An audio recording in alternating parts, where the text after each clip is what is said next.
احمدہ ونصلی علی رسولہ الکریم اما بعد فاعوذ باللہ السمیع العلیم من الشیطان الرجیم بسم اللہ الرحمن الرحیم هو الذی ارسل رسولہ بالہدی ودین الحق لیظہرہ علی الدین کلہ ولو کرہ المشرکون۔ اللہ رب ذوالجلال نے قرآن کے اندر اعلان فرمایا کہ میں نے اپنے محبوب کو، اپنے رسول کو ہدایت دے کر بھیجا، سچا دین دے کے بھیجا، تاکہ یہ دین تمام ادیان پر غالب آ جائے، اگرچہ یہ بات مشرکوں کو ناپسند ہے۔ دوسری آیت کے اندر اگرچہ یہ بات کافروں کو ناپسند ہے۔ اب نبی صلی اللہ علیہ وسلم ہمارے لیے نبی کی حیثیت سے، ہمارے لیے روشن چراغ کی حیثیت سے، ہمارے لیے، ہمارے محسن، ہمارے جنت اور جہنم کے لیے آگاہی پیدا کرنے والے نبی بن کے آئے، اور اس نبی صلی اللہ علیہ وسلم نے ارشاد فرمایا کہ لوگوں، زندگی کے اندر جو بھی کام کرو، من عمل عملا لیس علیہ امرنا فہو رد، اگر وہ سنت کے منافی ہے، سنت کے خلاف ہے، سنت سے ہٹ کے ہے، نبی کے طریقے کے مطابق نہیں ہے وہ عمل، فرمایا وہ عمل مردود ہے۔ اور اس کی چند مثالیں آپ کے سامنے رکھنا چاہتا ہوں۔ نبی صلی اللہ علیہ وآلہ وسلم نے ارشاد فرمایا کہ لوگوں، خالف الیہود والنصارى، یہود و نصارہ کی مخالفت کرو۔ اب ہم اپنے طور طریقے خوشی اور غمی کے دیکھ لیں کہ اگر ہمارا خوشی کا موقع ہوگا تو اس خوشی کے موقع پر ہم سنت سے ہٹ کے، سنت کو چھوڑ کے، ہم غیر اسلامی لوگوں کے طریقے، غیر مسلم لوگوں کے طریقے اپنے اندر اپنانے کی کوشش کرتے ہیں۔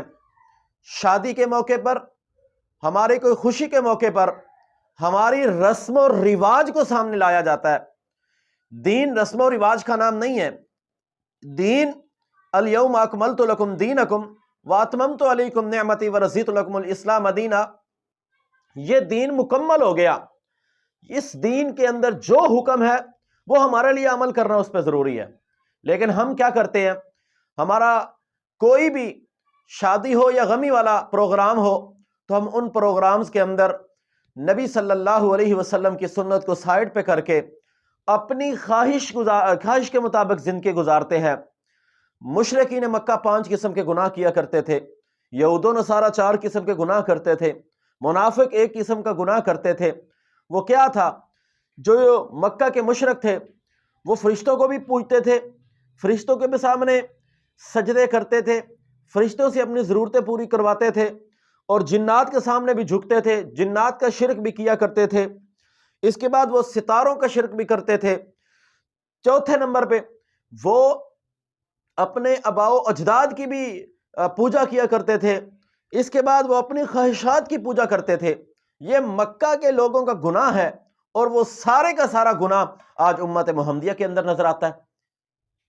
آج میں دیکھتا ہوں معاشرے کے اندر وہ لات منات کو پوجتے تھے، اور آج معاشرے کے اندر لوگ فرشتوں سے شفا کا مطالبہ کرتے ہیں، فرشتوں سے اولاد کا مطالبہ کرتے ہیں۔ میں نے دیکھا ایک آدمی کو کہ اس نے تعویذ دیا، اور اس تعویذ جس بندے نے لیا، اس تعویذ کے اوپر فرشتوں کا نام لکھا ہوا ہے، جبریل یا میکائیل یا اسرافیل۔ تو یہ کیا ہے؟ یہ فرشتوں سے مطالبہ کرنا، فرشتوں سے شفا مانگنا، یہ کیا سسٹم ہے؟ کیا یہ دین اسلام کا یہ عمل ہے؟ یہ تو مکہ کے مشرکوں کا کام تھا۔ پھر اس کے بعد میں معاشرے کے اندر دیکھتا ہوں کہ لوگ جنات کی پوجا کرتے ہیں، جنات سے اپنے معاملات حل کرواتے ہیں۔ جنات سے اپنی ضرورت پوری کرواتے ہیں، تو یہ بھی مشرکوں کا کام تھا۔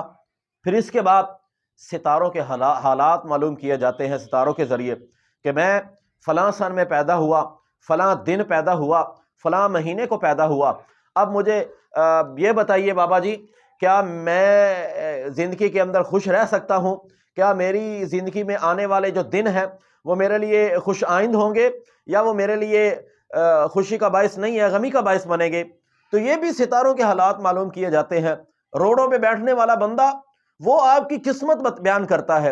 روڈوں پہ بیٹھنے والے بندے جن کی اپنی قسمت رب کے ہاتھ میں ہے، وہ لوگوں کی قسمت روڈ پہ رکھ کے بیٹھے ہیں۔ تو یہ کیا ہے؟ پھر اس کے بعد اپنے آباء و اجداد کی پیروی کرنا۔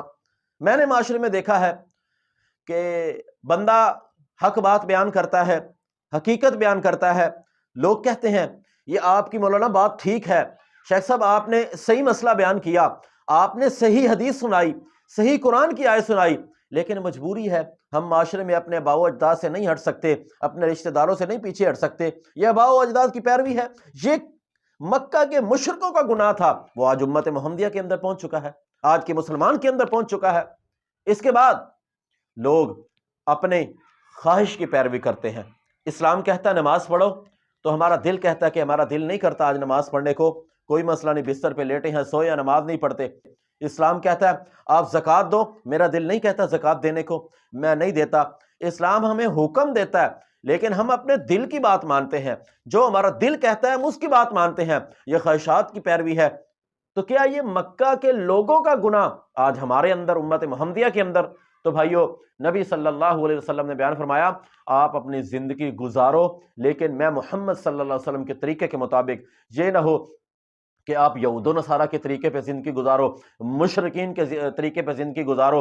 اور آپ کے بارے میں نبی صلی اللہ علیہ وسلم نے بیان فرمایا ان لوگوں کے بارے میں جو دین اسلام کو چھوڑتے ہیں، وَمَن يَبْتَغِ غَيْرَ الْإِسْلَامِ دِينًا فَلَن يُقْبَلَ مِنْهُ وَهُوَ فِي الْآخِرَةِ مِنَ الْخَاسِرِينَ۔ جس کسی بندے نے دین اسلام کو چھوڑ کر کے کسی غیر دین کی پیروی کی، کسی غیر اسلامی بندے کی بات کو تسلیم کیا، اس کے طور طریقے اپنے اندر رائج کرنے کی کوشش کی، فَلَن يُقْبَلَ مِنْهُ، اس کا کوئی عمل بھی قابل قبول نہیں ہے۔ اللہ تعالی ہمیں سنت کے مطابق زندگی گزارنے کی توفیق عطا فرمائے۔ وما علینا الا البلاغ المبین۔